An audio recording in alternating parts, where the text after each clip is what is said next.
नमस्कार दोस्तों, आज हम बात करेंगे स्पिनिंग टॉप पैटर्न के बारे में। ये पैटर्न क्या है, इसको कब ट्रेड करना चाहिए, कैसे ये पैटर्न काम करता है और कहाँ पे बने तो ज़्यादा काम करेगा। तो ये देखो, यहाँ पे आपको तीन कैंडल दिख रही होगी। ऐसे जब भी कोई भी तीन कैंडल मार्केट में टॉप पे बनती है तो उसको स्पिनिंग टॉप पैटर्न बोलते हैं। इस वीडियो में हम डिटेल से बात करेंगे कि ये पैटर्न कब अच्छे से काम करता है, कहाँ बने तो इसमें ट्रेड करना चाहिए और इसके क्या क्या रूल्स है। सबसे पहला इसका रूल ये है कि ये पैटर्न हमेशा टॉप पे होना चाहिए। टॉप का मतलब, अब हम देखो टॉप तो पकड़ नहीं सकते। टॉप का मतलब है कि कम से कम मार्केट में 0.5% आधा परसेंट से ज़्यादा का मूवमेंट होना चाहिए कम से कम। अगर आप 5 मिनट के टाइम फ्रेम में देख रहे हो तो कम से कम 10 कैंडल होनी चाहिए, कम से कम 10 कैंडल। ये जो तीन कैंडल है इनके अलावा 10 कैंडल, यानी 10 कैंडल बनी, 2 3 4 5 6 7 8 9 10। उसके बाद अगर ये पैटर्न बन रहा है तो ये पैटर्न काम करेगा। दूसरी शर्त यह है कि ये जो तीनों कैंडल है ये छोटी कैंडल होनी चाहिए और इनके हाई लो लगभग बराबर होनी चाहिए, सेम सेम दिखने में एक जैसी होनी चाहिए ये कैंडल। जैसे यहाँ पे इनके देखो लो एक बराबर है, इनके अगर देखो हाई बराबर है।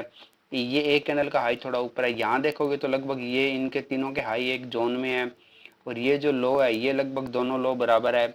इसके अगर आप देखोगे तो एक ऐसे ट्रेंड लाइन से बना रहा है लेकिन फिर भी एक जोन टाइप सा है।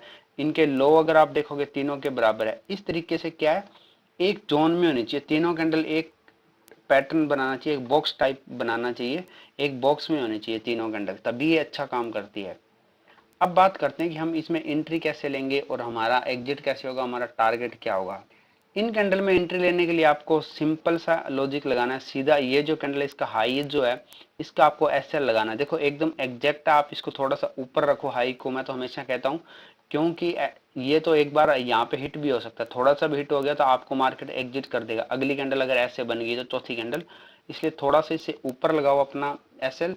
वहीं अगर इसमें टारगेट की बात करें तो इसमें टारगेट हमारा जो है ये रहेगा, जैसे यहाँ से अगर मार्केट ऊपर आया उसके बाद एक डिप मार के मार्केट यहाँ आया, यहाँ पे पैटर्न बना दिया। अब देखो एसएल आपने यहाँ पे लगा दिया। अब आपको एंट्री कहाँ करनी है, एंट्री आप करोगे इस कैंडल का लो क्रॉस होती है आपको एंट्री करनी है। हाँ, अगर आप थोड़ा एक्सपीरियंस हो तो मैं तो लो का वेट नहीं करता, बहुत कम करता हूँ। इस कैंडल की क्लोजिंग से जैसे नीचे थोड़ी सी देर, यानी कि 5 मिनट की कैंडल अगर लगभग 1 2 3 मिनट के बाद, लगभग 2.5 या 3 मिनट के बाद अगर इससे नीचे यहाँ कहीं ट्रेड करती है तो मैं एंट्री ले लेता हूँ। यहाँ पे एंट्री लो, आप यहाँ पे ले लो। यहाँ पे एंट्री लिया आपने, उसके बाद आपका पहला टारगेट जो है ये होना चाहिए, ये जो स्विंग है इसका जो लो है ये आपका पहला टारगेट रहेगा। बात करते हैं आपका दूसरा टारगेट, उसके बाद जो नीचे का स्विंग है इसका जो लो है ये आपका दूसरा टारगेट रहेगा।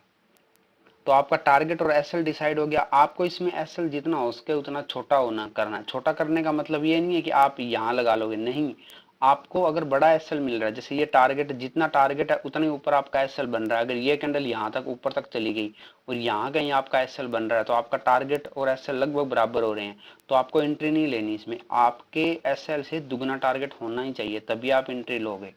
और ये भी नहीं करना कि आपका एसएल बड़ा है तो आप टारगेट बड़ा लेके बैठ जाओगे, नहीं। आपको खुद से कुछ भी डिसाइड नहीं करना, जो मार्केट आपको बोल रहा है वो ही करना है। जैसे यहाँ अगर आपका ये एसएल है इतना, आगे अगर यहाँ पे ऐसे कोई मार्केट ने ऐसे सीधा आ गया यहाँ पे, तो आप यहाँ की एंट्री डायरेक्ट ले सकते हो क्योंकि आपके छोटे एसएल के बराबर में इतना बड़ा टारगेट है।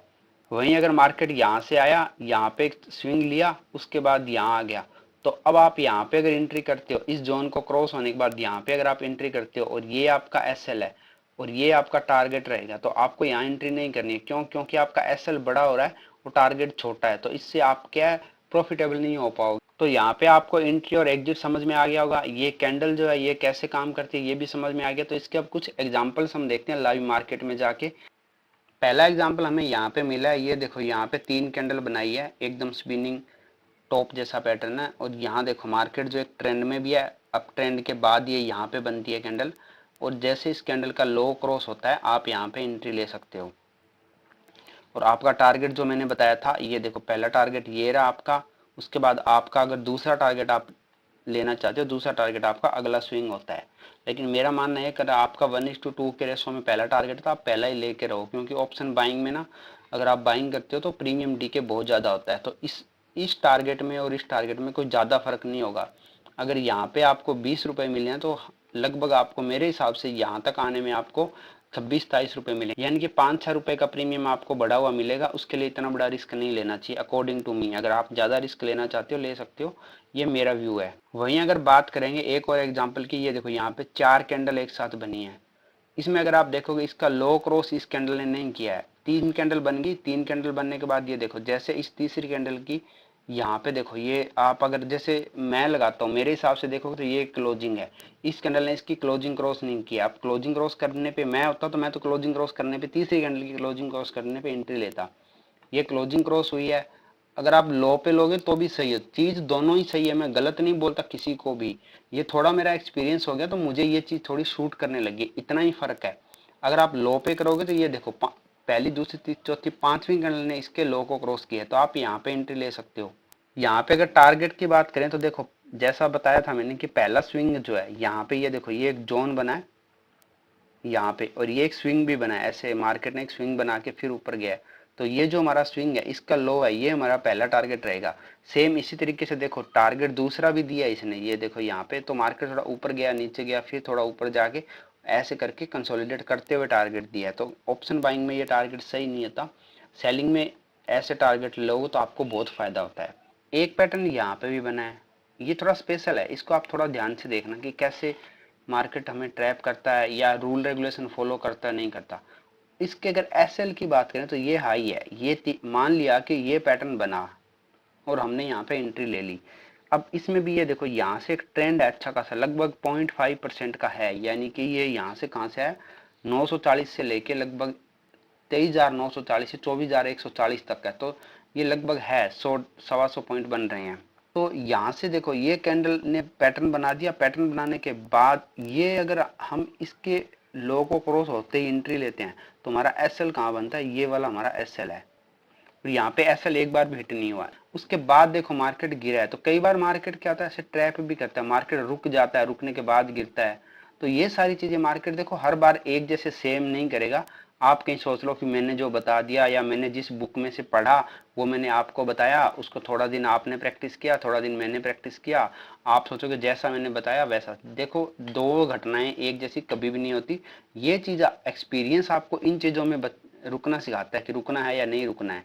और बाकी आप जो बताते हो कि जैसा परफेक्ट पैटर्न है, जैसा मैंने बताया वैसा बनेगा तो कोई भी ट्रेड कर लेगा, लेकिन हर बार ये नहीं बनता। उसके बाद एक पैटर्न ये देखो यहाँ पे बना है, सेम इसमें भी 3 कैंडल बनी है, ट्रेंड के बाद बनी है, टॉप पे बनी है। उसके बाद ये देखो इसने एसएल हिट किया है, इसने पूरा एकदम एसएल यहाँ ऊपर क्लोजिंग दी है, उसके बाद मार्केट नीचे आया है। नीचे भी ये यहीं तक आया, ये देखो जो हमारा स्विंग था इसी तक आके यहाँ रुक गया। ये यहाँ पे भी एक पैटर्न बना है, ये देखो इस पैटर्न ने कहाँ तक मूवमेंट दिया, सिर्फ ये जो स्विंग है इसके यहाँ तक टारगेट दिया इसने भी। तो देखो आपका, मेरा मानना ये है कि आपका अगर 1:2 रेशो यही हो रहा है तो आप इसमें एग्जिट ले लो। टारगेट आपका पहला स्विंग का जो टारगेट है वही आपका फास्ट कैप्चर होता है, और ऑप्शन बायर को फास्ट मूवमेंट है तो ही फायदा है। धीरे धीरे अगर मार्केट ऐसे ऐसे करता करता टारगेट देगा तो हमें तो कोई फायदा नहीं है। जितना हमें 10-20 रुपए बनेंगे उतना हमारा उतने टाइम में, घंटे 1.5 घंटे में प्रीमियम डीके हो जाएगा, हमारा हिसाब बराबर रह जाता है। तो ऑप्शन बायर को फास्ट टारगेट चाहिए, जितने मिल गए उतने लेके जाओ बस। तो दोस्तों आज की वीडियो अच्छी लगी तो वीडियो को लाइक कर देना और चैनल को सब्सक्राइब कर लेना। धन्यवाद।